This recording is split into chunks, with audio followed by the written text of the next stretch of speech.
নমস্কার বন্ধুরা, SA story রিডারের আসরে তোমাদের সকলকে স্বাগত। আমি শর্মিলা চলে এসেছি আজ একটি নতুন গল্প নিয়ে। আজ তোমরা শুনতে চলেছ রিমা গোস্বামীর কলমে হানিমুনে অশরীরী প্রেতাত্মা। গল্পটি শোনার আগে যে সমস্ত নতুন শ্রোতা বন্ধুরা আছো তারা চ্যানেলটি সাবস্ক্রাইব অবশ্যই করবে। আর হ্যাঁ, তোমরা নিজেদের গল্প বা ঘটনা পাঠাতে পারো আমাদের ইমেল আইডিতে sastoryreader2024@gmail.com। তবে চলো শুরু করা যাক। গাড়িটা এগিয়ে যাচ্ছে। গাড়িটার মধ্যে খুনসুটিতে মেতে নবদম্পতি মেঘলা আর ঋষভ। কলকাতা থেকে ওরা এসেছে হানিমুনে, আর এখানে এসে থেকে ঘুরতে বেরোলেও প্রকৃতি দেখার থেকে একে অপরকে দেখতেই ব্যস্ত ওরা। ঋষভের থেকে এজ ডিফারেন্সটা মেঘলার বাবা মাকে ভীষণই ভাবাচ্ছিল। ঋষভ আগরতলার ছেলে, বয়স 39, কলকাতার এক নামী কোম্পানির লিগ্যাল অ্যাডভাইজার। মেঘলা কলকাতার এক 22 বছরের তরুণী। ফিলোসফিতে অনার্স করে ঘরেই বসেছিল। তারপর নন্দনে আলাপ দুজনের। সেই থেকে মেলামেশা, প্রেম আর শেষে বিয়ে। ঋষভের কেউ নেই, মা বাবা অনেক দিন গত হয়েছেন, আর এক সন্তান হওয়ায় ভাই বোনও নেই। তাই সে আগরতলার পাড় চুকিয়ে পাকাপাকি কলকাতার নিবাসী। বিয়ের পর ঋষভ হানিমুনে জম্মু যেতে চাইছিল, কিন্তু মেঘলা তো কবে থেকেই ভেবে রেখেছিল পূর্ব সিকিমের সিল্ক রুট তথা রেশম পথ ওদের হানিমুনের ডেস্টিনি। সফেদ উর্মিমালা ছড়িয়ে কুলকুল বয়ে চলেছে রংপু নদী। আজকের মতো ঘোরা শেষ, তাই গাড়ি লোড বহর সমেত যেখানে নামিয়ে দিল সেখান থেকে পাহাড়ি পথে উতরাই ভেঙে নুড়ি পাথর চাটান টপকিয়ে বাঁশের সেতু পথ পেরিয়ে জঙ্গলে পথ সাঁতরে 1 কিলোমিটার পথ পেরিয়ে অনভ্যস্ত পথে হাঁটতে থাকে দুজনে।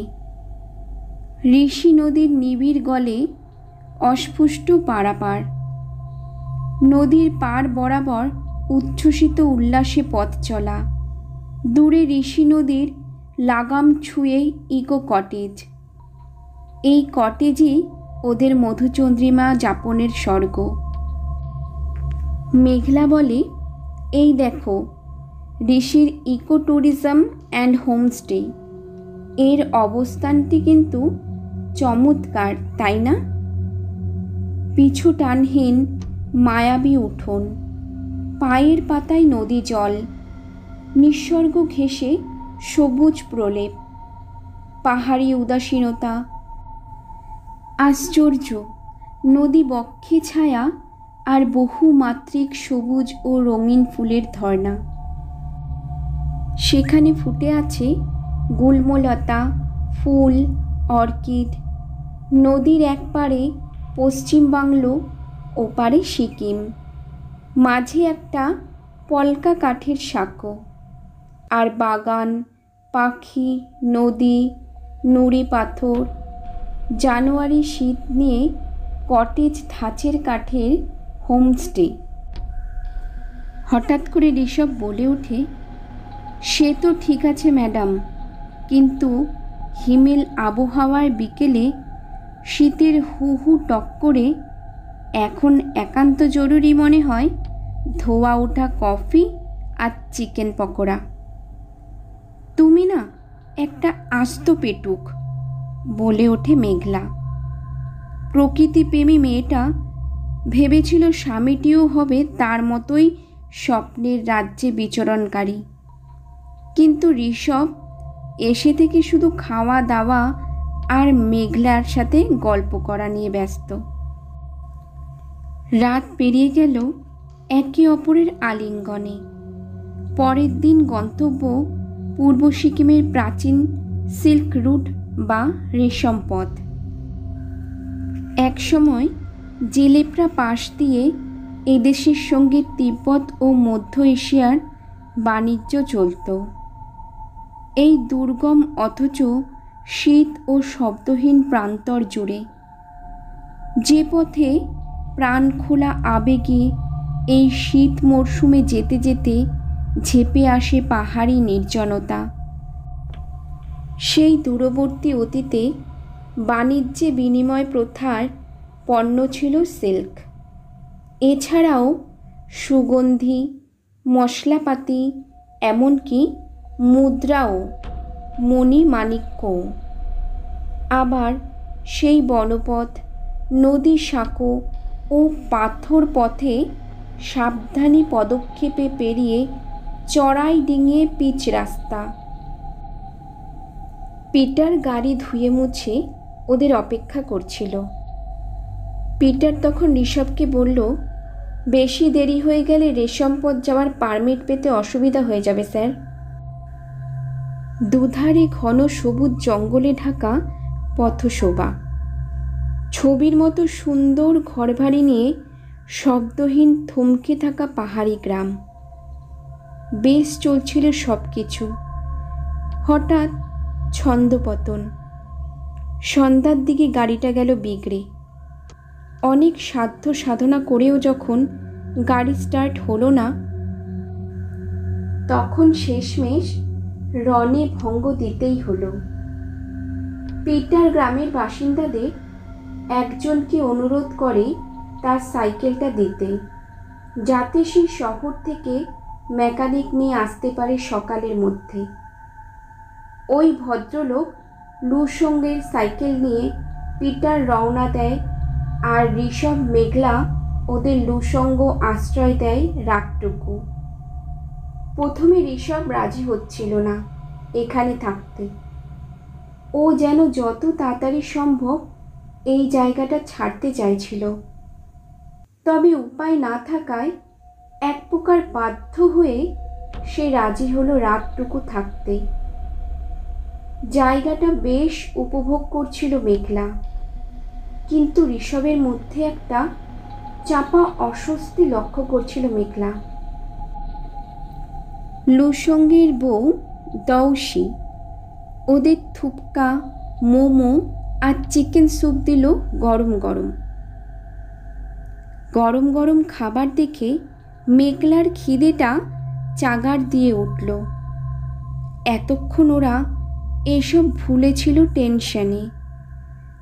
ঋষভ খাবার নেড়ে চেড়ে দেখল, কিন্তু তেমন কিছুই খেলো না। খাবার খেয়ে ওদের জন্য লুসঙ্গ দম্পতি ওদের বেডরুমে মেঘলা ঋষভকে থাকতে দিল, আর নিজেরা রান্নাঘরে শুতে গেল। সারা দিনের থকান দু চোখ বুঝে এসেছে সবে। হঠাৎ ঋষভের আর্তনাদ শুনে ধরপড় করে উঠল মেঘলা। কিন্তু ঋষভ কোথায়? ওকে সারা বাড়িতে পেল না। এর মধ্যে লুসঙ্গ দম্পতিও উঠে এসেছে।